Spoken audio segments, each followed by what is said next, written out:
बड़ी बड़ी बातें नहीं करते, बड़ी बड़ी स्पीचेस नहीं देते, बड़े बड़े स्टेटमेंट नहीं देते जी मैं तो ये, जी तो मैं तो वो, जी तो मैं ये तो अस्सलाम वालेकुम, नमस्ते, सत श्री अकाल। कैसे हैं आप लोग? उम्मीद करती हूँ ठीक होंगे, खुश होंगे। मैं हूँ हजीका अली और मेरे साथ हैं तारिक नियाजी। अस्सलाम वालेकुम, नमस्ते, सत श्री अकाल। उम्मीद करता हूँ ठीक होंगे, खुश होंगे। दोस्तों जहाँ रहें खुश रहें, माँ बाप का ख्याल करें क्योंकि माँ बाप हैं तो सभी कुछ है। आज की असा जी वीडियो है, आज की हमारी वीडियो है 3 रिपोर्ट्स ऑन 3 बिग इकोनॉमिक्स। तो स्टार्ट करते हैं अपनी वीडियो को। Let's start. ओके गाइस, तो वीडियो का टाइटल है 3 रिपोर्ट ऑन 3 बिग इकोनॉमिक्स। तो स्टार्ट करते हैं। नमस्कार दोस्तों, स्वागत है आपका हिंदी नॉलेज शो में। तो दोस्तों आज 3 रिपोर्ट आई हैं, पहली अमेरिका से, दूसरी चीन से और तीसरी भारत से।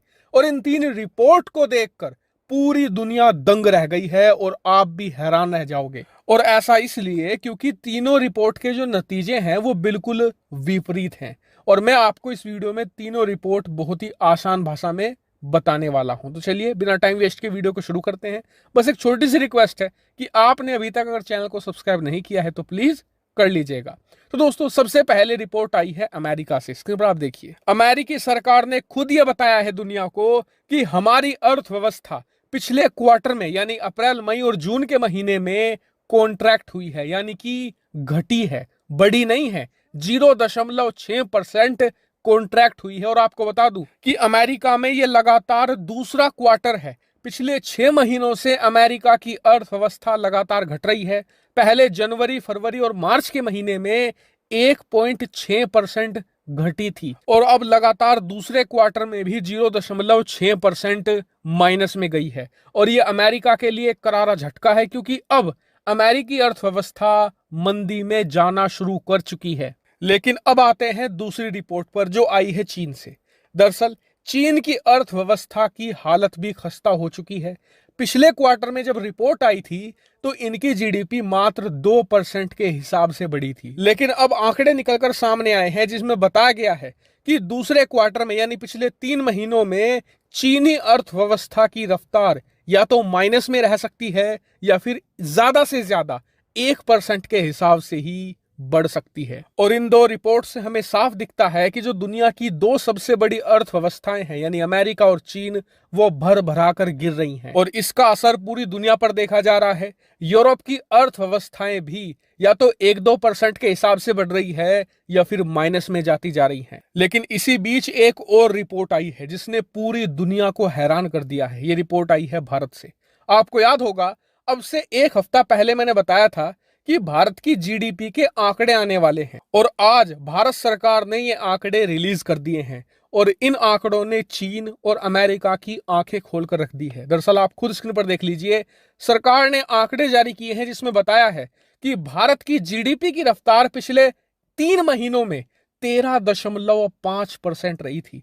यानी कि जहां पर दुनिया की अर्थव्यवस्थाएं घट रही हैं, माइनस में जा रही हैं या बढ़ भी रही हैं तो 1-2% के हिसाब से, वहीं भारत डबल डिजिट में ग्रोथ कर रहा है। 13.5% की जीडीपी ग्रोथ बहुत ही तेज मानी जाती है। और आपको बता दूं, अगर स्थिति सामान्य होती ना और दुनिया भर में जो अर्थव्यवस्थाएं घट रही हैं वो ना घट रही होती तो भारत की जीडीपी ग्रोथ 20% को भी पार कर जाती। लेकिन यकीन मानिए इस समय भारत अर्थशास्त्रियों के बीच रिसर्च का मुद्दा बन चुका है कि भारत इतनी भयानक रफ्तार से आगे कैसे बढ़ रहा है। जब पूरी दुनिया का माहौल निगेटिव है, भारत 13.5% की जीडीपी रफ्तार कैसे हासिल कर रहा है। और अगर आप भी इसका कारण जानना चाहते हैं तो आपको बता दूं, इसका कारण बहुत ही साधारण है।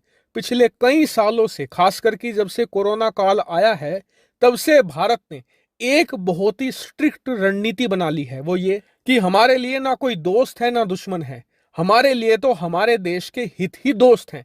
और इसीलिए जब भी भारत को कहीं पर फायदा दिखा तो हमने बिना किसी के विरोध की परवाह किए बिना उस मौके का फायदा उठाया। चाहे वो रूस से तेल खरीदना हो, रूस से कोयला खरीदना हो, वेनेजुएला से पेट कोक खरीदना हो, हमने हर एक वो कदम उठाया है जिससे हमारी अर्थव्यवस्था को फायदा मिला है, भले इसके लिए हमें अमेरिका और यूरोपियन देशों का विरोध ही क्यों ना झेलना पड़ा हो। और आपको यह भी बात बता दूं, अगर भारत इसी रणनीति पर बना रहता है और रूस यूक्रेन युद्ध जल्दी ही खत्म हो जाता है तो इस साल भारत की जीडीपी रफ्तार सारे रिकॉर्ड तोड़ देंगी और हमारी अर्थव्यवस्था की रफ्तार इतनी होगी जितनी आज तक इतिहास में कभी नहीं हुई। इसीलिए भारत के लिए ये बहुत अहम है कि रूस यूक्रेन युद्ध जल्द से जल्द खत्म हो। हालांकि फिलहाल इस वीडियो में इतना ही। Thank you very much for watching video.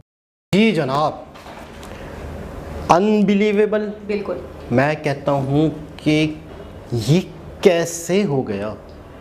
ठीक है, सबके बढ़ रहे होते हैं, मामला पूरी दुनिया के आगे चढ़ रहे होते हैं। हाँ। और इंडिया के भी बढ़ रहे हैं, इंडिया के बढ़ रहे हैं, वो तो समझ में आ रहा है क्यों बढ़ रहे हैं, किस तरह से, मतलब कितनी मेहनत की है, कितना इंफ्रास्ट्रक्चर का काम किया है, कितनी पॉलिसीज़ बनाई है, इन्वेस्टमेंट लोगों की बाहर से आई है, बहुत बेशुमार चीज़ें अगर बोलने लगेंगे तो कहाँ से कहाँ बात चली जाएगी।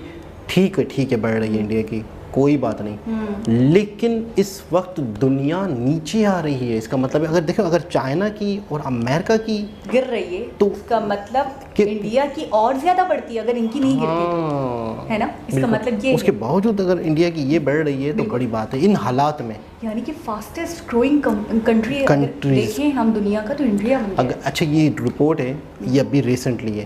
अगर इस रिपोर्ट को थोड़ा सा साइड पे रख लिया जाए और नॉर्मल लोगों से अगर पूछा जाए, जिस तरह रिएक्शन के लिए पूछा, तो सभी कहेंगे इंडिया, अमेरिका या चाइना। हाँ। जो जिस तरीके से वो तेज़ी से बढ़ रहे हैं, जिस तरीके से ग्रो कर रहे हैं, कोई ये सोच भी नहीं सकता कि उनकी जो है कम हो रही है, अर्थव्यवस्था कम हो रही है और इंडिया की उन हालात में बढ़ रही है। हाँ, सही। मतलब ये अपने आप में एक ख्वाब की तरह लग रहा है। अच्छा, एक अजीब हैरत अंगेज कंट्री के हवाले से अगर हम बात करें, 2 वीडियो भी हमने देखी थी, तो उसमें तो इंडिया का नाम आ रहा है कि दुनिया में जो देश तेज़ी से तरक्की कर रहे हैं उसमें इंडिया है और इंडिया ही सबसे सरे फहरिस्त है एक तरीके से।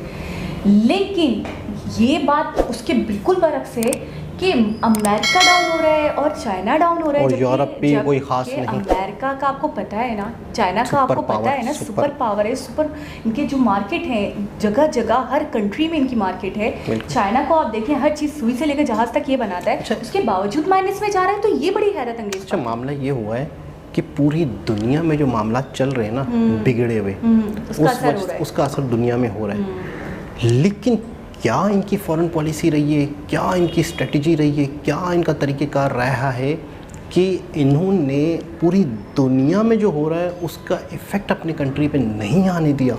इन्होंने दुनिया की जो एक तरह से पाबंदियां थी या किसी का कुछ कहना था उसको खातिर में नहीं लाए। हाँ, जो इंडिया को अच्छा लगा, जो इनकी गवर्नमेंट को अच्छा लगा, जो इनके आवाम के बेनिफिट में था, जो इनको ऊपर लेके जा सकती है चीज़ें, इन्होंने वो सारे कदम उठाए, सारे इक़दाम किए बग़ैर ये सोचे कौन नाराज़ होगा, कौन खुश होगा हमसे। अच्छा, ये कुल फ़ायदा नहीं है, आपने शायद मिस कर दिया मुझे लग रहा है वीडियो में। उन्होंने बताया कि अगर ये जो रशिया यूक्रेन और जो मसले मसाइल हो रहे हैं, अगर ये ना होते और बेहतर था। 13.5% अगर ग्रोइंग हो रही है तो 20% तक जा सकते थे। हाँ, तो आप ये देखिए असरअंदाज तो हुआ है, लेकिन उसके बावजूद भी बढ़ रहा है। तो इसका मतलब ये है कि बहुत और ज़्यादा होती, ये तो असरात की वजह से, अफेक्शंस जो हुए हैं उसकी वजह से ये कम है।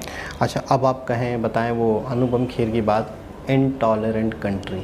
अब आप बताएं कैसे, कितना बड़ा जवाब है ये, कितना बड़ा एक प्रूफ है, कितना बड़ा सबूत है कि आपके कंट्री को एक शख्स कहाँ से कहाँ, एक पार्टी बीजेपी, मोदी जी और उनके जितने भी पार्टी के लोग हैं, बल्कि इसमें मैं कहता हूँ सबका एक तरह से हिस्सा है, जो कारकुन है और उन लोगों का भी हिस्सा है जिन्होंने वोट दिए। अच्छा, एक मुहावरा है, जो गरजते हैं वो बरसते नहीं। बिल्कुल ठीक है ना।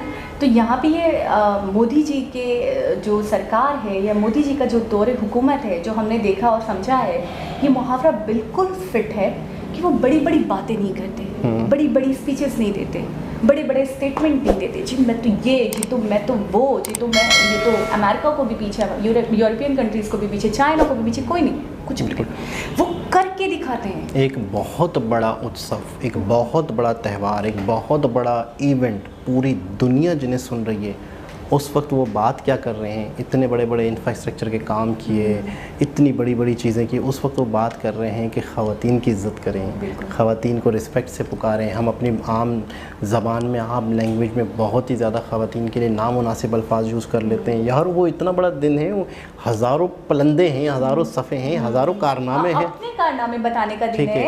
72 मिनट की अगर स्पीच कर रहे हैं तो 70 मिनट तो अपनी बात करनी थी।